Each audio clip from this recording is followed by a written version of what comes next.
Hello বন্ধুরা, সকলকে নমস্কার। সকলকে সন্ধ্যার অনুষ্ঠানে স্বাগত জানিয়ে আমি আজকে একটা রেসিপি নিয়ে এসেছি।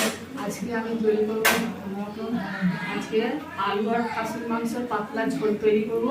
তো আমি এখানে মাংসটা আমি মশলা রেডি করে বসে দিয়েছি। প্রথম থেকে একটু দেখানো হয়নি, তো আমি বলে দিচ্ছি কীভাবে করেছি।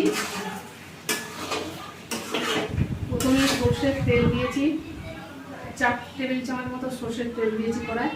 আর মাংসটা ভালো করে ধুয়ে, 500 একটু বেশি মাংস, তো মাংসটা ভালো করে ধুয়ে সর্ষের তেল, হলুদ, লবণ আর সামান্য একটু লঙ্কার গুঁড়ো মাখিয়ে আমি রেখে দিয়েছিলাম। তো আর কিছু ওতে দিইনি, দই বা কিছু দিইনি। তো যা ওটা আমি 8 ঘন্টার ওপর রেখে দিয়েছিলাম। তারপর কড়াতে ওই 4 টেবিল চামচ সর্ষের তেল দিয়েছি। তাতে গোটা গরম মশলা, শুকনো লঙ্কা, তেজপাতা আর ফোড়ন দিয়েছি। ফোড়ন দিয়ে 1 চামচ চিনি দিয়েছি, রঙটা যাতে ভালো হওয়ার জন্য 1 চামচ চিনি দিয়ে একটু ওটা নেড়ে নিয়ে একটু ক্যারামেল মতো হয়ে যেতে তারপরে আমি পেঁয়াজ কুচি দিয়েছি, 3টে বড় বড় পেঁয়াজের কুচি, ওটা দিয়ে ভালো করে ভেজে নিয়েছি। একটু লালচে করে ভেজে নিয়ে তারপরে আদা রসুন বাটা দিয়েছি, 3 চামচ দিয়েছি টোটাল, দুটোতে মিলে আদা রসুন দিয়ে ওটা ভালো করে কষে নিয়েছি। কষে নেওয়ার পর টমেটো কুচিটা দিয়ে দিয়েছি। টমেটো কুচি দিয়ে খানিকক্ষণ কষে নেওয়ার পরে আমি 1 চামচ জিরের গুঁড়ো, 1 চামচ ধনের গুঁড়ো আর 1 চামচ লঙ্কার গুঁড়ো দিয়ে ওটা ভালো করে মশলাটা কষে নিয়েছি। আর দিয়েছি 1/2 চামচ গরম মশলার গুঁড়ো দিয়ে ওটা ভালো করে কষে নিয়ে এবার মাংসটা দিয়ে দিয়েছি। মাংসটা দিয়ে আমি ভালো করে নেড়ে ছেড়ে এটা কষে নিয়েছি। এই যে মাংসটা কষা হয়ে গেছে। এবার আমি এতে গরম জল আর লবণ দিয়েছি, স্বাদ মতো লবণ দিয়ে ওটা ভালো করে কষে নিয়েছি। এবার এতে আলু আমি আগে থেকে আলুগুলো ভেজে রেখে দিয়েছি, আলু ভাজাগুলো দিয়ে দেবো, দিয়ে আরও একটু কষে নেবো।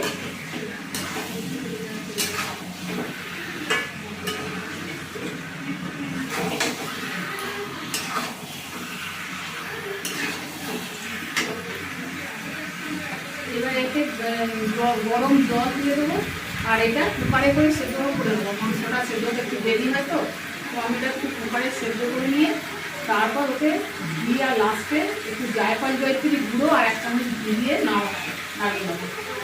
তো গরম জল দিয়ে দিচ্ছি, একটু পাতলা ঝোল হবে।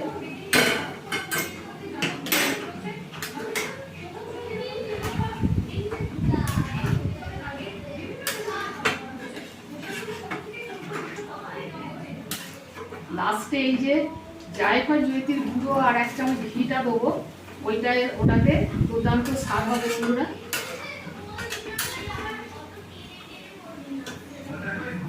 এবার এটা কুকারে সেদ্ধ করে নেবো।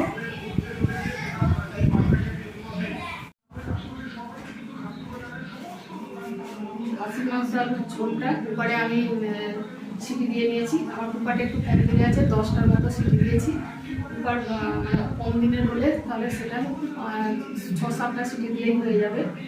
তো বন্ধুরা, রান্নাটা শেষ হয়ে এসেছে। এবারে আমি এতে এই যে 1/2 চামচের মতো একটা জায়ফল জয়িত্রীর গুঁড়ো রোস্ট করে গুঁড়ো করে দিয়েছি, শুকনো খোলায় রোস্ট করে গুঁড়ো করেছি। এই মশলাটা দিলে দুর্দান্ত স্বাদ হয় বন্ধুরা, আপনারা এটা করে খেয়ে দেখবেন।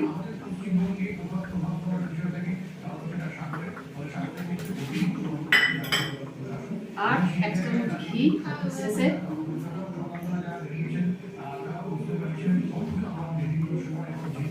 1 চামচ ঘি দিয়ে দিলাম। রেডি হয়ে গেল তোমার খাসির মাংস আলুর সহজ পদ্ধতিতে পাতলা ঝোল। তো ভিডিওটা দেখে কেমন লাগলো এবং তৈরি করে খাওয়ার পর কেমন লাগলো কমেন্ট করে অবশ্যই জানাবেন বন্ধুরা। আর একবার হলেও খেয়ে দেখবেন, ভালো লাগলে লাইক আর শেয়ার করবেন আর আমার চ্যানেলটিকে সাবস্ক্রাইব করে আমার পাশে থাকবেন। আজকের মতো রাখছি, দেখা হবে আবার পরের ভিডিও। আজকে